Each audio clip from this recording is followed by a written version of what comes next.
Welcome to the Lockdown Economy in the Netherlands. We are a social non-profit initiative by the think tank AlterContacts to help small businesses and self-employed professionals overcome the challenges of the pandemic and reactivate the economy.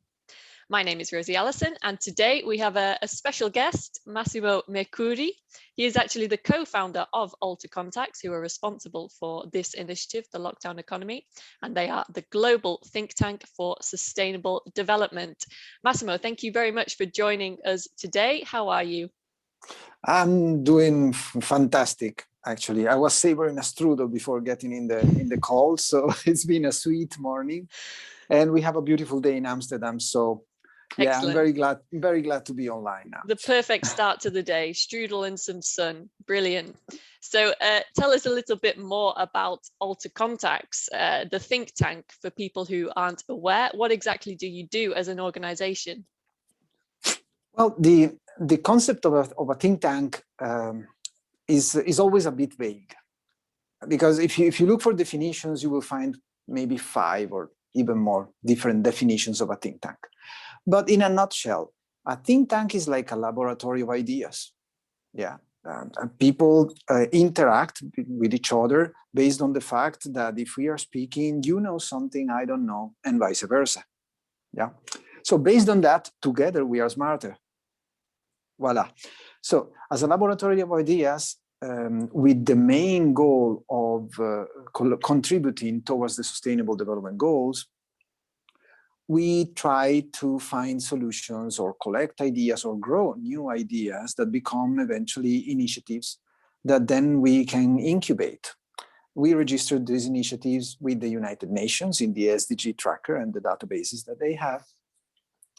And in that way, we can basically drive them in a very easy way, because you do not need to reinvent the wheel when you are inside of a framework so big as the one from the United Nations. So the majority of templates are there. The color coding is there, even for the logos you're using, right? I mean, there's a lot of branding that you do not need to do.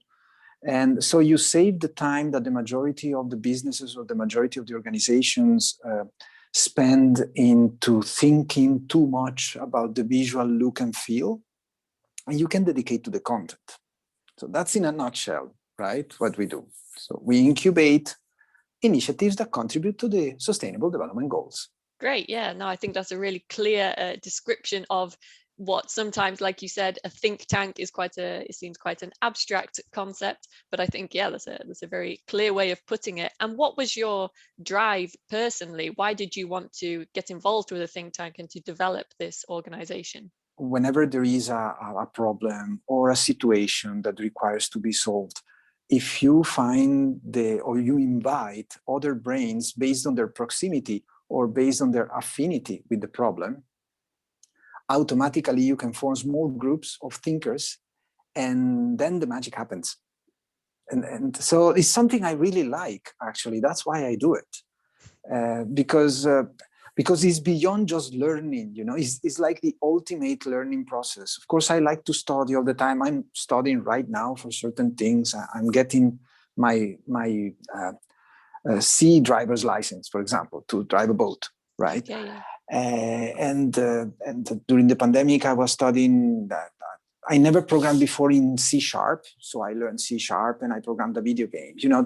But it's not the same as when you're just studying and learning something, as when you start learning from other people who already have experience, who already have tested the knowledge, you know. So yeah, that's the motivation behind everything I do, actually. Great. Yeah. And tell us a bit about what happened to your think tank when there was this pandemic, because I guess a large part of it is getting together, talking to people, sharing ideas. What kind of impact did the pandemic have on the running of AlterContacts? It was really shocking, because of course AlterContacts is made of people, and these people are in many different places of Earth. And many were practitioners of facilitation techniques. For example, many were consultancy type. We didn't have many makers at the time. And the think tank was fairly new because we registered in early 2019, so it was barely a year old. So although in that year we traveled 50,000 kilometers, so that was quite a bit, just to make sure we had all the connections with everybody, that we spoke with them, that we learned from them, and so on. But then the pandemic happens, and everybody went into shock, I guess, worldwide. I think that was a general situation, including us. We really did not realize how dramatic it was at the beginning until March 2020, when we really went into lockdown, right? Also here in the Netherlands, that everything started, closing and so on. Suddenly we had the empty streets, which make Amsterdam a beautiful place, by the way. I really love Amsterdam with less traffic. But anyway, what happened is that many members of the think tank needed to mind their own business. So we naturally stopped. And the customers we had, thanks, we had good customers in 2019. We were a for-profit at the time. But we always had in the back of our mind the Robin Hood principle, right? I mean, charge well the corporates, the big guys, because anyway, it's not anybody's money, it's Mickey Mouse money what a corporate has. It's just from shareholders' value, etc. And with that money, you can fund something, you can fund initiatives that can help others. So that was always, kind of a long-term plan to get to the point that we have the for-profit and the non-profit connected. I guess the pandemic just accelerated that, because the for-profit side stopped from one day to the other. Yeah. So, after something like a month and a half, is when Julia came up. Actually, when we realized, okay, what did we lose? We lost the capability to connect. So we lost this, right? What we are doing now. And that was precisely what we tried to solve, because otherwise the think tank cannot exist. And Julia started interviewing people, and we said, you know what, if we record, well, then we start creating a wealth of experiences. What is the most important experience that we are all missing? Well, we are entrepreneurs after all. What we are missing is learning from the others how they are solving their problems. And we have similar problems right now. Everybody has the same problem. So, the lockdown economy started. So probably without the pandemic, we would have never accelerated so fast into the nonprofit world.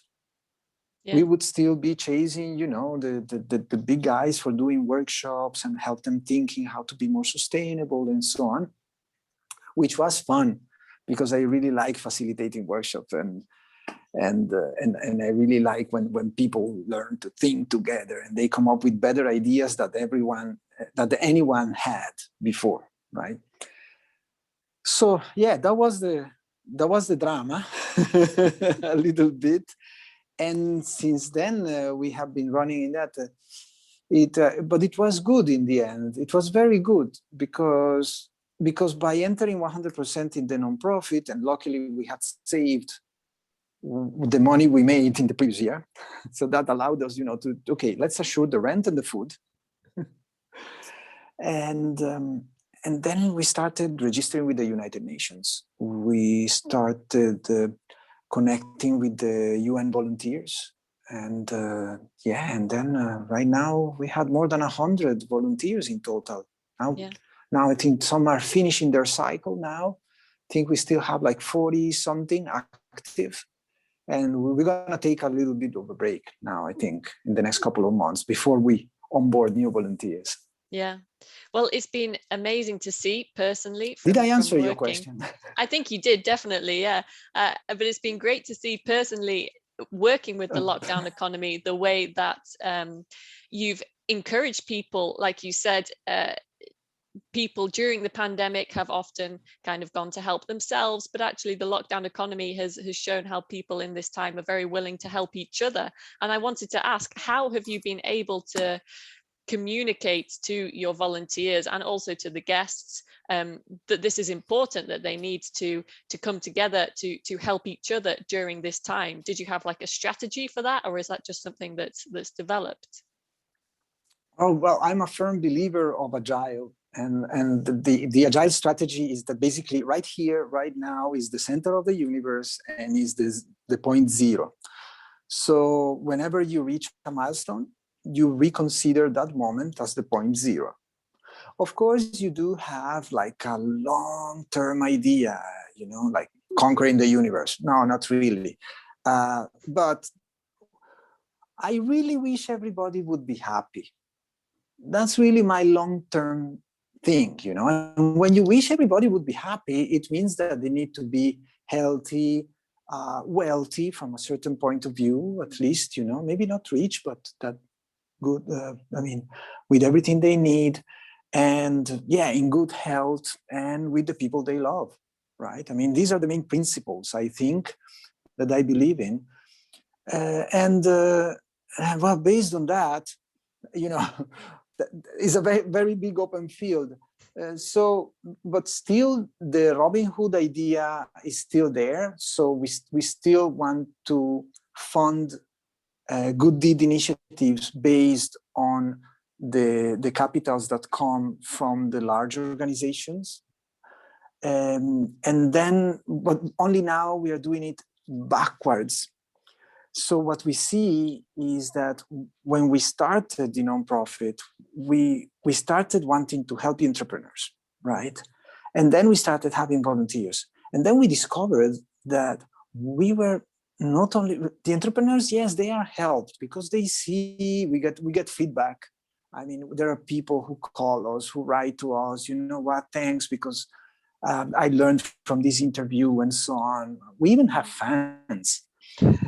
Which is very, very interesting, right? But then we discovered that the ones that we are really helping are mostly the volunteers, because the volunteers they have very good will, first of all. So it's very nice to work with them. So it's also very easy to interface. But the majority are either students in transition or people who are temporarily unemployed. Yeah, because they are in the same situation we are. So the opportunity to help them is big. Yeah. So many who are still in the study time, for example, what they're doing with us is the first thing on their CV. And it is an opportunity to interface with an organization which is wide. I mean, they can even reach out to others and so on. So suddenly I know that the girl from Venezuela is in contact with the other one from Peru who is living in Germany, and they're collaborating with the other one in Colombia, right? But they also learn to cross the digital divide that exists in many countries. Because before I've used video stuff like this for the last 15 years, but I'm one of the lucky ones because of my job, of the jobs I had. But many people were not used to have video conferences. They were not used to share documents over Google Drive or over a Microsoft Live Drive. They were not used to commit to common goals and work in a team that don't meet each other every morning. Yeah, the famous morning stand-up or the famous morning coffee with the boss that is telling everybody what to do today and how we're gonna do it. No, that communication is gone. So this is about reskilling and upskilling. So all this workforce that is participating in our operation is reskilling themselves and upgrading. So actually, I think there are already 7 or 8 that got a new job, and there are a few others who got internships. So yeah, we are beginning to see the result, you know. Yeah. So that was beautiful. And personally, I have been coaching some of them directly. How to make a better CV, what type of skills, how to learn a new skill, how to find the resources to learn something without spending money, which is so important at this time. Yeah, there was a guy in Mexico who wanted to learn all how to do the marketing online, you know, the banners for the websites that pop up and so on. I said, guy, you have the complete Google school for free, the Google Digital Garage. Yeah, and he was ready to pay for master classes. He was going to spend something like €1,000. No, you have everything for free. You just need to know where to find it. Yeah, I think that's a great way to look at it, that sure, you have these volunteers that are technically working for free to help entrepreneurs, but actually if you reverse it, you can flip it the other way around. And we, the volunteers, are really learning a lot. And personally, I can say that definitely I've developed my own skills, and it's been very beneficial for me. So yeah, I can definitely agree with that. And so tell us, what about the next few months for the Lockdown Economy and AlterContacts? You said maybe slowing down a little bit with OnTake, but yeah, what's your plan for the next few months? Well, first of all, I wanted to commend you because you're one of our superstars. I mean, I don't know how many interviews you've done already, because there are so many, and they're all so professional. So congratulations for that. Thank you. What's coming up? Well, we are learning from the learning journey. So now the thing is flipping backwards. So we said, okay, if everybody is learning, and this is really the value that we are generating, and collaborating with a couple of universities that did a test last year with some students, they used our interviews with students of an MBA, and another one that they were studying in Albania. They were studying operations management, and they used some of our interviews, and they even made some interviews themselves. And then the professor told them, okay, now what would you do if it was your business? So that has become a model which we just registered in the United Nations, by the way, as a new initiative, which is the AlterContacts Academy. So the AlterContacts Academy is for sustainable development. In this way, we are making official what we were doing just to help each other inside of the operation. And basically, schools will be capable to subscribe for a kind of a symbolic fee, because it's really just to pay the time of the mentors that will mentor the students and the teams of students. And once a school is subscribed, the students of that school can apply as volunteers, and they form teams, not alone, but in teams. They're from 3 to 5 people. So they can spread a little bit the workload, and they make one interview, for example, or they focus on one specific business of the whole series, and they try to help that business. So this closes the loop, because now you're going to have new professionals who not only are learning on how the world of work outside is done, but they come with fresh knowledge, with fresh ideas, and they can give back to the entrepreneurs some help. So as you can see, we have created the circular economy of knowledge, right, in practice. And it is a beautiful opportunity, because the students will have a chance to have the kind of an internship practice, which is lost with the pandemic, right? I mean, there are no opportunities because everything is kind of closed. So the school is getting a recognition for the contribution to the Sustainable Development Goals, depending on how they organized and what was the population, the demographic, and they will get the proper recognition. So that raises the sustainability index of the school itself. On the side of the students, since we registered them as volunteers, basically they get the same recognition that they would get, just the same as the other volunteers are getting, and they get the same type of mentoring. So I am now recruiting experts in different countries so they can do the mentoring specifically in that language. So for example, I just got a very nice lady, very professional, from Romania.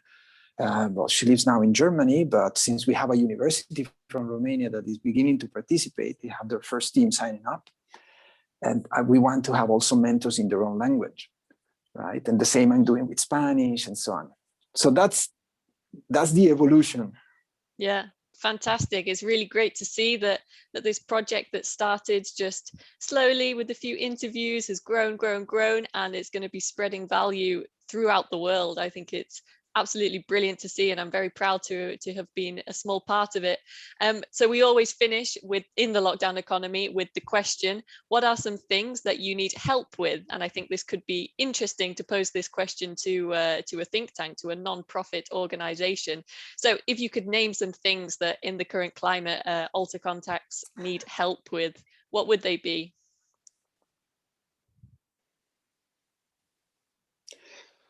We need more schools to connect with us, not only for the AlterContacts Academy, because of course that will be the first way that we can actually sustain and make our operation viable, right?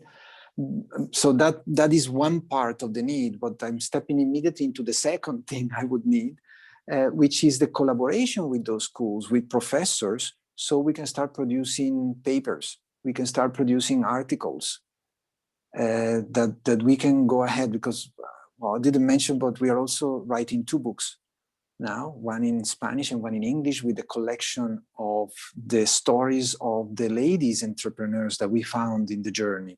Because what we have discovered is that in the overall, we have now about 350 interviews done in 37 countries. And I think we are up to 19 languages. But the majority of those who are inventing the new world are either women or millennials. Mm. And that's really, it's really a high percentage. What we see from the old guard men, you know, my peers, is that they have a tendency to try to stick to the old way, and we see that the old way is really not working in the same way it used to be. So the collaboration, we really need collaboration with thinkers, with professors, with researchers. Brilliant. Yeah, and I will put some links below this video so that if you are watching this and you feel like you can help with any of that, you can get in touch with Massimo and with Julia and with the rest of the AlterContacts team. So thank you very much, Massimo, for joining us with this interview. It's been really fantastic to hear some more about AlterContacts, about what motivates it, and about your plans for the future. I invite you to like this video, to subscribe to the AlterContacts YouTube channel, because you will see on there we have hundreds now, I think, of interviews with entrepreneurs sharing their knowledge with you all. Massimo, do you have any final words, anything to say for anybody that may be watching? No, thank you very much. And the only thing is that if everyone helps somebody else once per day, this world would really be different. A great way to end. Thank you very much, Massimo. Thank you.